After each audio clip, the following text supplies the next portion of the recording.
Vous regardez Congo Web Télévision, magazine Excellence, c'est l'heure. Mesdames, Messieurs, l'actualité nous oblige à organiser ce débat au sein du magazine Excellence. Le chef d'État constatait qu'il avait la bonne volonté de pouvoir faire les choses pour lesquelles il avait été élu. Parce que quand on est élu, c'est un contrat avec le peuple. Les Congolais n'arrivent pas à prendre les décisions sur sa destinée. Nous marchons dans les pas de Chebeya, de Lumumba, de Mouzé Kabila, de Tshisekedi. Jusqu'au sacrifice super. Vous le savez, mesdames et messieurs, le processus électoral en République démocratique du Congo. N'importe quel candidat qui sera présenté par l'opposition et n'importe quel président, n'importe quel animateur qui sera à la CENI va battre Félix Tshisekedi. Je vais vous dire quelque chose de très important et là, soyez attentifs. Vous avez bien fait de regarder votre magazine Excellent sur Congo Web Télévision. Bienvenue et merci de votre sympathique attention. Au menu de nos échanges ce jour, l'arrivée à Kinshasa, en RDC, du roi Philippe et de sa reine Mathilde pour 6 jours en République démocratique du Congo. C'est arrivé. Quelles sont les retombées tant diplomatiques que sociales 2 semaines après le réaménagement technique du gouvernement provincial dans l'île Oualaba, que faudra-t-il attendre de la nouvelle équipe au-delà des efforts déjà palpables sur terrain par Fifi Masuka, notamment avec cette société Mouska Construction.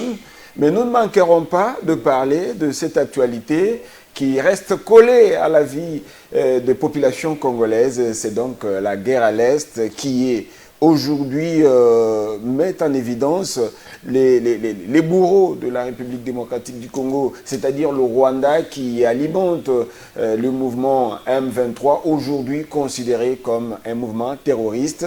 Et pour en parler sur ces plateaux, je reçois pour vous Mardoché Nsélé, qui est coordonnateur de la nouvelle génération.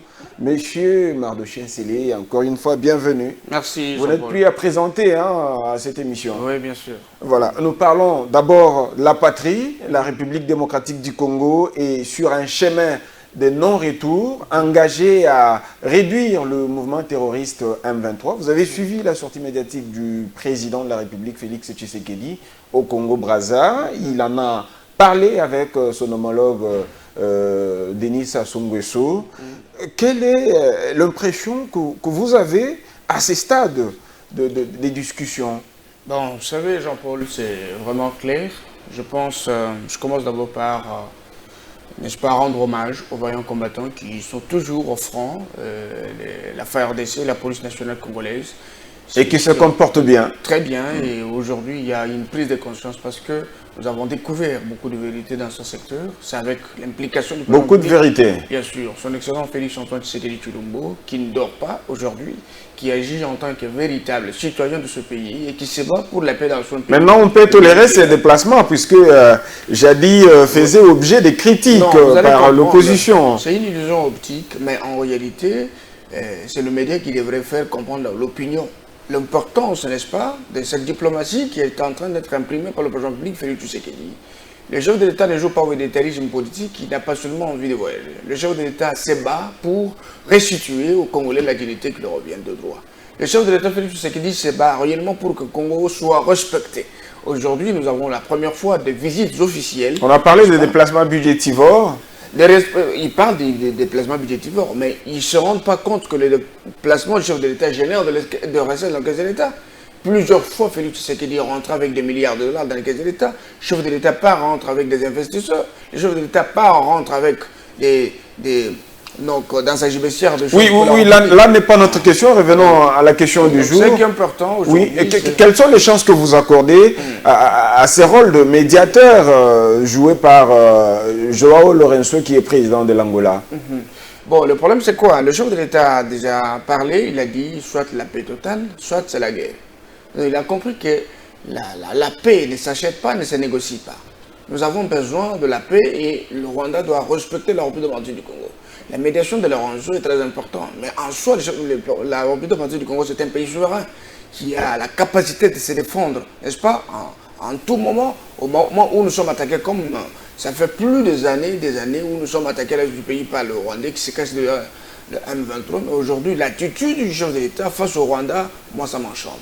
Est-ce que ça sonne comme un aveu de chèque lorsque la République démocratique du Congo veut à tout prix recourir à la médiation de Lorenzo pour que la paix revienne entre les deux pays?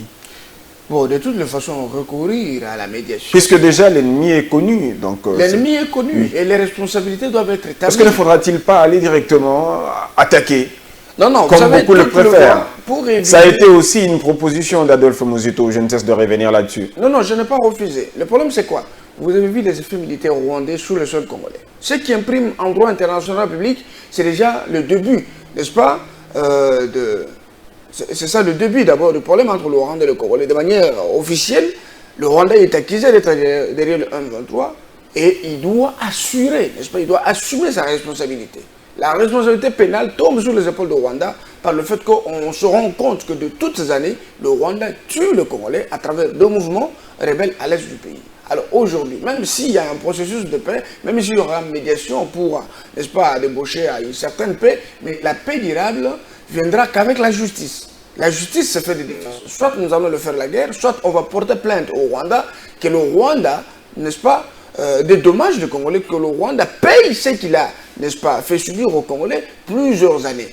Parce qu'aujourd'hui, nous avons découvert ce qu'est sur le Rwanda qui se cache derrière le M23. Et plusieurs sujets rwandais se trouvent dans les institutions congolaises. Mais il y en a qui parlent de la diplomatie entre frères qui serait à la base de cette attaque ou bien de l'implication rwandaise derrière du soutien rwandais derrière le M23. Il y a par exemple, on a suivi Félix Kabange-Numbi, sociétaire du FCC, qui a dit voilà ce que nous amène la diplomatie entre frères, puisque une fois Félix Tshisekedi a appelé Kagame mon frère. Et d'ailleurs, si Kabange-Numbi a la capacité de reprocher sur le l'ancien ministre Félix Kabange-Numbi, oui. Je pense qu'ils n'ont pas, ils n'ont pas encore honte. Ils ne se gênent pas. Je pense que Kabange devrait plus se faire mal. Si... Mais ils ont quand même marché pour soutenir les FARDC. Bon, ça c'est sur le plan, c'est quelque chose de la patrie. Quand ça même touche tout le monde, un bon geste, oui. Mais faire des leçons à Félix Tshisekedi en ce qui concerne le reste du pays, ce serait se moquer de Congolais. Kabange était ministre de le gouvernement de Kabila il y a plusieurs années. Ministre de la Santé, et puis... Oui, bien sûr. Est-ce que la détériorisation de la situation à l'est du pays, c'est pas avec Félix Tshisekedi? Kabange devrait d'abord féliciter le chef d'État pour les avancées significatives dans ce secteur. Dites-vous. Je voudrais commencer par quelque chose, n'est-ce pas? Aujourd'hui, le chef de l'État a la capacité de déclarer la guerre, n'est-ce pas, au Rwanda s'il continue. Et le chef de l'État ne pouvait pas commencer à accuser au Rwanda comme ça. On accuse lorsqu'on a des preuves. Nous savons normalement qu'il y a existence de mouvements, les autres qui se déclarent congolais. Il fallait d'abord qu'on étudie la situation, dans le fond, qu'on comprenne d'où vient le problème, parce que les Français disent mais il faut s'attaquer à la cause qu'aux symptômes. Ça fait plus de 18 ans ou 19 ans que Kabange est avec Kabila, n'est-ce pas? Kabila plusieurs fois avec Paul Kagame, mais il s'appelait de frères. Kabange, pourquoi il n'a pas condamné Kabila? Joseph Kabila et Paul Kagame s'appelaient aussi des frères? Oui, bien sûr. Moi, je n'ai jamais vu Kabila avec une attitude d'inquiétude face à Kagame. Mais à un certain moment, il a essayé de dire que ça n'allait pas entre la RDC et le Rwanda. Non.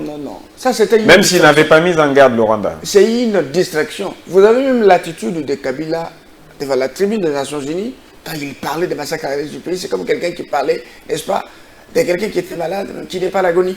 Or, le Congo était à l'agonie. Vous pensez qu'il n'a pas été décisif là-dessus? Je sais que les reproches de Kabange, c'est du populisme. Donc, ils font du végétarisme politique. Ils ont besoin de récupérer la situation. Ici, c'est une question de l'État. Nous sommes sérieux dans ce que nous sommes en train de dire. Et ce que nous sommes en train de faire. Nous voulons soutenir le président public dans sa démarche de la restauration de la paix à l'est du pays. Même si on n'entend plus les sons de Martin Fayoulou autrefois qui disait que Félix Tshisekedi serait à la base de la balkanisation. Bon, aujourd'hui, il s'est inscrit dans la logique de soutenir le FARDC. Bravo. Je préfère parler de Mozito que de Fayoulou. Oh. Oui. Vous savez, si vraiment je ne peux pas perdre mon temps de parler de Fayoulou ici, c'est distraire l'opinion. C'est quand même un opposant. Chaque nuit, Fayoulou va manger avec Kabila là-bas. Pas de moindre, oui. On l'invite partout. C'est une figure de proue de l'opposition congolaise aujourd'hui. Fayoulou est affamé. Oui, c'est une catégorie de politiques Ils font trop de bruit comme des atalakos. Et la nuit, quand on l'appelle le 2, quelque chose, et c'est fini. Oh. C'est ça la catégorie des fayoulous. Moi, je ne peux pas perdre mon temps, je suis intellectuel. Je pense que les Congolais sérieux me suivent. Je ne peux pas passer mon temps pour parler de fayoulous sur ce plateau. En tout cas, c'est mon cas de Congolais. Allez, on parle de l'arrivée du roi Philippe, puisque ça a été annoncé à l'entame de cette émission. Ouais. Qu'est-ce que les Congolais peuvent attendre de ces passages du roi Philippe? On a entendu parler de choses dans les médias et même dans la diaspora, que bon, voilà, il ne faut pas accueillir le roi Philippe, à quoi bon, et puis donc voilà, quelles sont les retombées. Aujourd'hui, vous êtes mieux placé, membre de la société civile, une partie de la population, vous êtes mieux placé pour nous dire s'il y a avantage, s'il y a gain ou pas pour notre pays aujourd'hui d'accueillir le roi belge et sa reine. Vous savez, Jean-Paul, moi-même, je suis honoré. Personnellement, je suis Vous êtes honoré, dites-vous? Oui, bien sûr. Je suis content de cette visite du roi Philippe II et sa chère épouse, reine Mathilde, en République démocratique du Congo, mon pays. Parce que cette visite s'inscrit dans le cadre de la consolidation des relations bilatérales entre les deux pays. Vous savez que la République démocratique du Congo a une histoire, n'est-ce pas, avec la Belgique. Et nous pouvons que soutenir cette démarche. Et ça tombe à la veille, n'est-ce pas, du retour des reliques de notre héros national. Est-ce que ça ne diminue pas les Congolais qui autrefois étaient colonisés par la Belgique? Est-ce que ce n'est pas cette image-là qui rentre? Non, non, mais pas du tout. La Belgique rentre, n'est-ce pas, et fait affaire à un pays mature, n'est-ce pas, à tous les niveaux, un pays indépendant, un pays souverain, n'est-ce pas? Et c'est dans ce sens. La République du Congo aujourd'hui n'est pas égale à l'ECC, vous comprenez?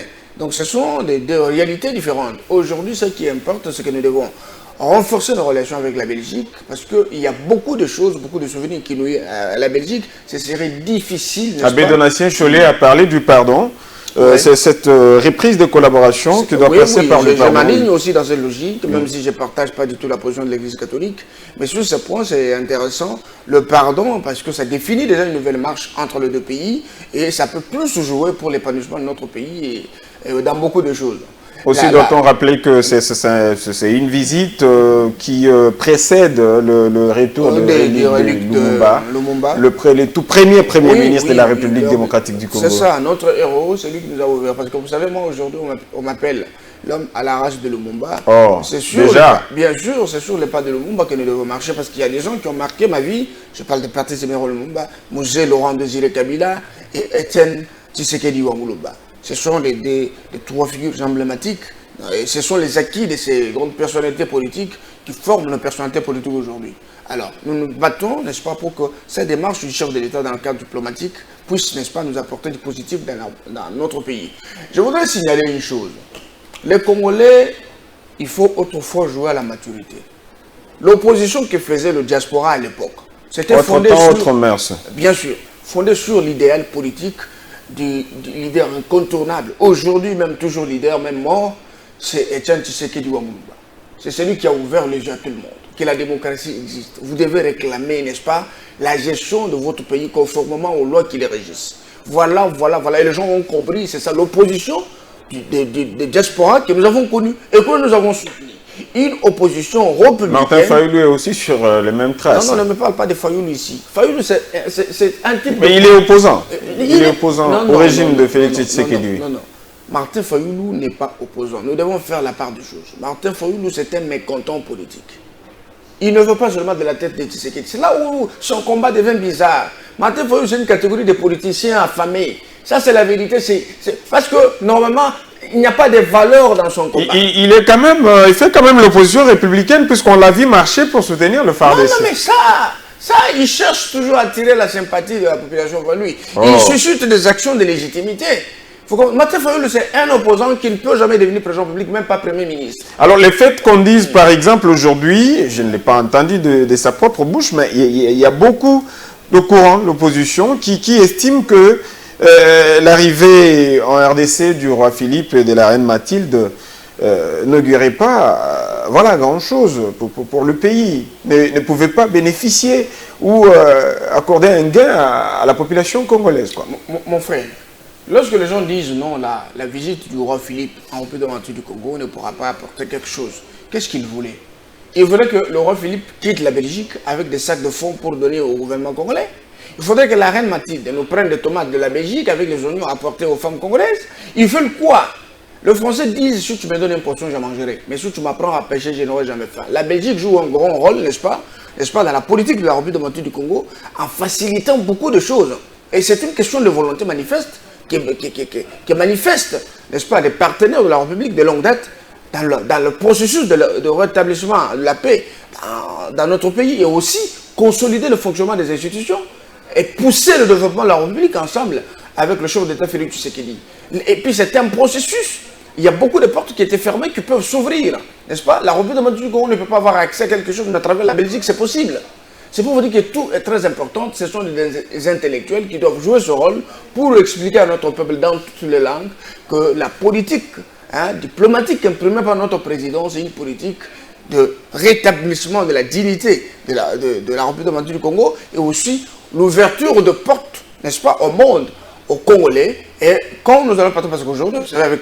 Alors, il faut les rappeler que sous le régime Kabila... Le régime de Kabila, oui, nous étions des... Les relations étaient un peu tendues. Mais non seulement ça, oui, des dépravés des Congolais, ce sont des voleurs, des menteurs, ils sont capables de tout.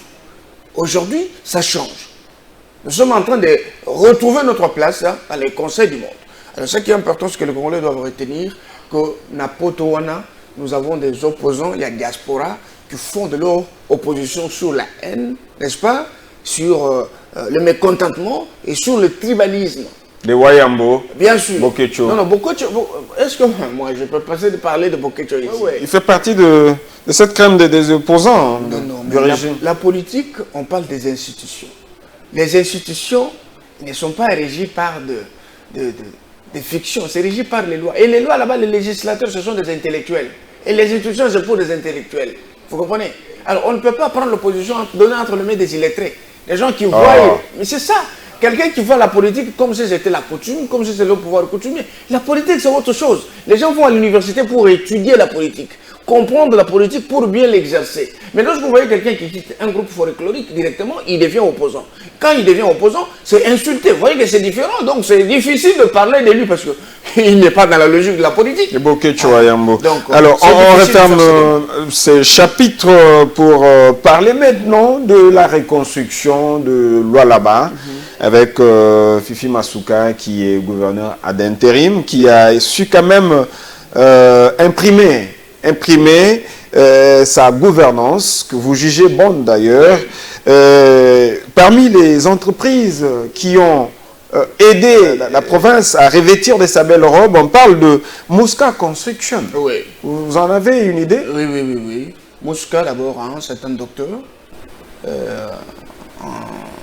C'est un docteur, et puis c'est un ingénieur, quelqu'un qui a distingué. Il est à la fois docteur et ingénieur. Oui, il est ingénieur, docteur, parce qu'il donne cours, il a défendu sa thèse en Belgique.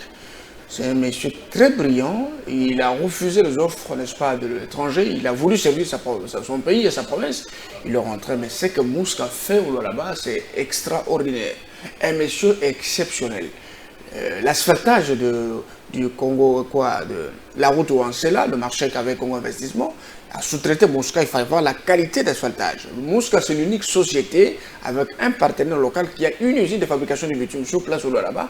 Mouska, c'est celui qui est en train de réaménager l'espace central de négoce. C'est celui qui a construit le domaine marial. C'est celui qui est en train d'asphalter. Mais aussi faudra-t-il voir la qualité des infrastructures. Mais je vous dis, oui, c'est une qualité exceptionnelle. C'est pourquoi je dis Masuka, c'est une génie. Parce qu'elle connaît comment utiliser chaque personne selon ses compétences. Aujourd'hui, si tu regardes la qualité du travail et surtout d'infrastructures là-bas, tu vas dire non mais c'est quel type d'ingénieurs qui sont venus faire? C'est un partenaire local qui fait un travail exceptionnel. C'est d'abord un succès et une fierté pour la République. Donc je voudrais vous dire brièvement que les infrastructures là-bas se portent très bien. Madame Masuka, si je peux parler de la gestion, je voudrais la tripartir. La première partie de la gestion de Fifi Masuka Saini, c'est que c'était ambigu. Les gens n'ont pas pu comprendre d'où est-ce que vous voulez amener le Congolais. Et d'abord commencer par... Le Lualaba. Bien sûr. C'est quoi le Lualaba? Qu'est-ce qui a été fait? Qu'est-ce qui est fait? Qu'est-ce que nous pouvons faire? Vous comprenez? Alors, ce que nous pouvons faire... Bien sûr, en commençant par ce que Richard Mouillet avait laissé. Bien sûr, non, on oublie ça. Il arrive avec un budget rectificatif. C'est en fait une continuité de l'État. Oui, il arrive, un budget rectificatif de la province, et il revoit à la hausse. En tant qu'intérim, puisque Richard Je n'ai Mouyej pas n'était pas refusé. encore Mais la vision, toujours gouverneur jusqu'à la vision que aujourd'hui. Massouka Oui. imprime aujourd'hui, c'est la vision du chef d'État Félix Tshisekedi au sein de l'Union sacrée de la nation. La vision que nous avions avec Mouyej, c'était une vision kabylisée qui ne pouvait pas, n'est-ce pas, répondre aux besoins de la population. Oui, je vous dis, il y avait des coupures intempestives du courant, il n'y avait pas de l'eau potable, il n'y avait pas de route. Mais il vient à peine d'être gouverneur. La province vivait en dessous de ce moyen. Il n'a pas eu assez de temps pour imprimer sa vision. Non, Mouyej a fait 6 ans à la tête du pays. Je n'aime pas parler de Mouyej. Massouka arrive, elle revoit la hausse le budget de la province, elle se bat avec le mécanisme fort de mobilisation de recettes afin d'avoir quelque chose dans le caisse de l'État. Parce que plusieurs fois, ce sont les comptes privés qui faisaient vivre Mouyej, la province ne vivait pas. Alors, avec Massouka, nous avons connu de miracles et une nouvelle politique axée sur les ressources traditionnelles de la province. Nous avons eu beaucoup de recettes et ces recettes ont financé beaucoup de projets. Je vais parler des infrastructures de base, n'est-ce pas? Le problème avec l'électricité était déjà résolu parce qu'il y a une régularité du courant. En même temps, il y a la construction d'un grand barrage qui serait inauguré, je veux dire, un tout puissant barrage pour la République qui va servir les intérêts de la République. En même temps aussi, il faut voir les social de Lualabé. Pendant que les gens bouffent ici, par exemple, le sac de farine à 63 000, au Lualaba, c'est à 15 000. Tu comprenez? Il y a encore un autre projet. Pendant que c'est à 15 000, mais il y a un projet de 5 000 hectares et 9 000 hectares que Massouka a mis en place pour consommer local. N'est-ce pas, permettre au Lualaba d'être en mesure de faire de la transformation alimentaire.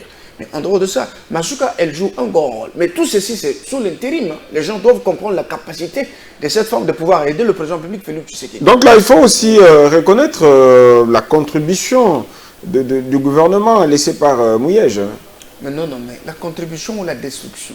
Cette contribution consisterait à... Mais Massouka ne pouvait pas aller seul. Cette lancée-là, de réussite, de succès. Cette lancée de réussite, Massouka s'est battu seul avec un gouvernement complet. Beaucoup de ministres sont prétendants parce qu'ils fouillaient d'être poursuivis en justice ensemble avec le gouverneur. Nous sommes restés avec quelques ministres qui tergiversaient. Mais lorsqu'ils fouillent là, ils vont où? Il y a des autres qui avaient les mandats électifs. Ils sont partis retrouver leurs immunités parlementaires, croyant que c'est un processus un peu kilométrique pour mettre la main sur eux. Mais brièvement, ce que vous devez retenir de Massouka, c'est qu'elle a trouvé la province appauvrie, les caisses en train de saigner, le sang.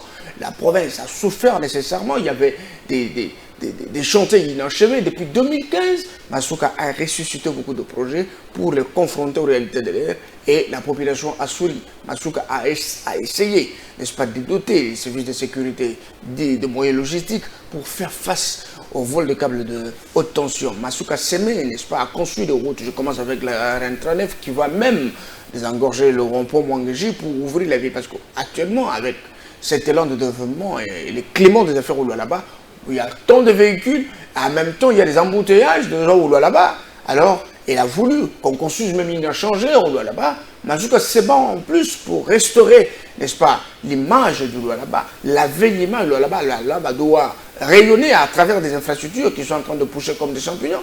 Et puis la volonté... Est-ce qu'on peut dire avec tout ce que cette litanie d'actions que vous venez d'étaler ici, est-ce qu'on peut dire que c'est...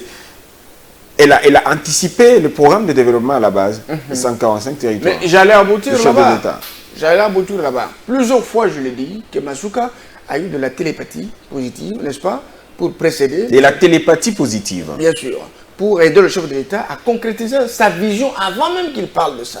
Elle a compris aussi que non, le développement c'est la base. Nous devons construire des routes à l'essai de l'agricole pour mettre ceux qui sont à Kapanga, ceux qui sont à Sandoa, de venir aisément au là-bas, n'est-ce pas, faire leurs activités commerciales. Ils vont aider ceux qui sont en ville. Ceux qui sont en ville ont la possibilité d'aller aussi dans leur territoire, dans leur village, n'est-ce pas, dans toute facilité. C'est pourquoi il a asphalté plus de 100 km de la route Sandoa. C'est cette route qui doit réunir tous les 5 territoires. Massouka a dit, en ville, vous avez de la lumière. Mais c'est possible qu'on donne aussi la lumière aux gens qui sont dans les territoires. Avec un projet de la mise en place de la pendule solaire. Et cette pendule solaire, plus de 3000 poteaux, c'est pour le territoire et 2000 pour la ville. Et le projet les poteaux surfacturés là. Non, ce n'est pas surfacturé. Au contraire, le projet a été laissé par Mouyej, mais modifié par Mme Massouka Saïni parce que tout a été revu à la baisse. Un poteau qui devrait coûter 12 000 quelques euros est revu à 5 000. Donc c'est déjà quelque chose de bien. La volonté de gérer en toute transparence, en toute honnêteté, est manifeste dans le chef de Massouka Saïni. Les gens qui pouvaient dire, non Massouka, qu'est-ce qu'il a pu faire? Aujourd'hui, je n'ai pas vu quelqu'un venir parce qu'ils ont vu de leurs propres yeux la réalisation de la province du Lualaba. Or, le Lualaba, ce n'est pas seulement Kolosi. Masuka a pensé même à construire la route nationale numéro 1. Vous comprenez? Masuka était au four, au moulin, avec la veille. Parlons un peu du réaménagement technique au sein du gouvernement aujourd'hui. Est-ce que ça permet la cohabitation facile entre le gouverneur d'intérim, Fifi Masuka, et des anciens ministres qui sont encore restés? Parce que j'ai comme impression que ce n'est pas tout le monde qui est parti. Tout le monde qui dirigeait Soumouyej qui est parti. Vous savez, Jean-Paul... Il y a le ministre Chizaïnga, il est toujours là. Mais oui, il doit être là. Alors, mais il n'est plus ministre. Il n'est plus ministre. Il n'est plus ministre. Lui aussi est victime du réaménagement. Non, c'est parmi les plus incompétents hommes politiques. Ah. Oui, oui. Le ministre des Mines. Oui, oui.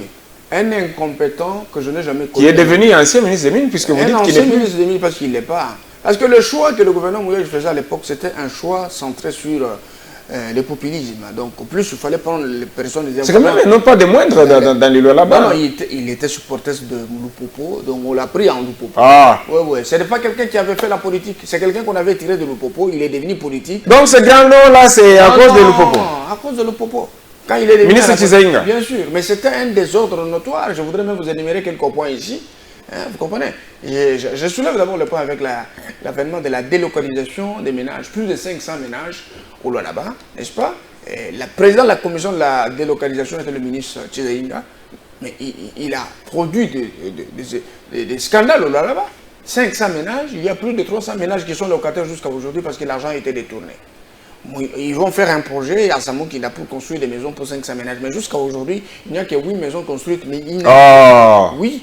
Et puis là, il y avait un plan de développement où on devrait même construire le marché, le stade de football, les hôpitaux, et ainsi de suite. Mais ça n'existe pas jusqu'à aujourd'hui. Les gens sont des locataires. Mais pourquoi? En même temps, lui-même ministre, avec ses désordres dans le secteur minier, je parle des coopératives, qui ne payaient pas le taxe de l'État, mais au service de sa famille. C'est son fils qui était là, c'est son cousin. Mais c'est la vérité. Mais Masuka arrive, voyant tous ces désordres, il dit non. Moi, je déclare la guerre au nom du président public, Félix Tshisekedi, contre la fraude minière. Alors, c'est par là qu'il y a eu un boostage. On va y revenir, M. Mardochien-Sélé, puisque notre temps nous fait défaut. Alors, de manière à ramasser, que devrions-nous attendre de la nouvelle équipe?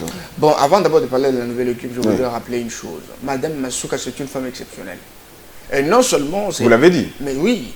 Non seulement elle est autorité, mais en même temps, elle a un cœur de mère. Elle a de la compassion. Masuka a multiplié plus de 30 quelques de réunions avec les ministres qu'il avait trouvé le ministre de Mouyej. Il leur a dit, moi je ne suis pas votre... N'oubliez pas que vous êtes en train de chuter, puisque notre temps... Ce que je vous dis, c'est la vérité. Oui, je suis là pour conserver toute notre province et le président public Félix Tshisekedi. Parmi quelques ministres, les autres ont compris. Ils ont compris que non, ce n'est pas une affaire de tribus, ce n'est pas une affaire de personne, mais c'est une affaire d'État. Et si je suis là ministre, c'est pour servir ma province. Vous comprenez? Et les ministres qui ont compris, ils sont là, ils servent la province. Il y a plus de 5 ou 6 ministres, n'est-ce pas, que le gouvernement Mouyej a laissé. Comme qui? Ils sont là. Je parle du ministre de Oda Kapeno, le ministre de l'Intérieur, le ministre de la Santé, je parle du ministre des Finances, vous comprenez? Je parle du ministre de l'Environnement. Espérons qu'ils ne subiront pas aussi, ne seront pas victimes du prochain réaménagement. Non, non. Oui. Et puis là, Masuka a remplacé que des nouvelles têtes. D'abord, un choix judiciaire sur des personnes compétentes, des escroqueries politiques, les gens qui remplacent ces incompétents de ministres pour faire face à beaucoup de réalités. Je vous dis, je confiance en ce gouvernement parce que déjà ce qui est en train de se produire sur place, mon frère, je vous dis, là-bas, dans une année, va faire un travail de 3 ans que nous avons perdu. Donc c'est pour vous dire que le nouveau gouvernement que nous avons aujourd'hui, issu du réaménagement technique. La fois passée, vous avez parlé de la possibilité de convertir les Lualaba en Los Angeles. Bien sûr, mais mon frère, c'est la vérité, parce que les gens disent, mais par quelle baguette magique? Mais regardez le Lualaba, l'urbanisation de la ville, dans moins de 9 mois, ça impacte tout le monde. Et ça alors, sauf que cela soit votre conclusion. Donc, brièvement, je voudrais ajouter un point. Terminé. C'est que le gouvernement que nous avons, c'est un gouvernement important. Un gouvernement que nous devons soutenir, un gouvernement sur lequel repose l'espoir de Lualaba, un gouvernement qui inspire confiance pour son excellent Félix Tshisekedi, afin que ses efforts soient couronnés du succès dans cette période publique. Masuka Saïni imprime aussi son mode de gestion qui doit être un modèle pour les générations futures, c'est le masoukisme. Donc les gens doivent... Vous avez déjà parlé du masoukisme sur ce plateau, M. Mardochien-Sélé, encore une fois. Oui. Merci d'avoir répondu à notre invitation. C'est toujours un plaisir de vous recevoir et de parler du Lualaba, parler des questions qui touchent à la vie politique, à la vie sociale de la population congolaise. Merci à vous, chers téléspectateurs, vous qui nous avez suivis pendant 30 minutes de ces échanges. Merci à Alva Kediazo, Maurice Gigando. Retrouvez notre gratitude et puis Mardi Lemene qui est le monteur spécial de ce magazine. Merci à Chabani Record, le patron de Congo Web Télévision. Je vous retrouve très très prochainement avec le même plaisir pour un autre numéro du magazine Excellence. A plus.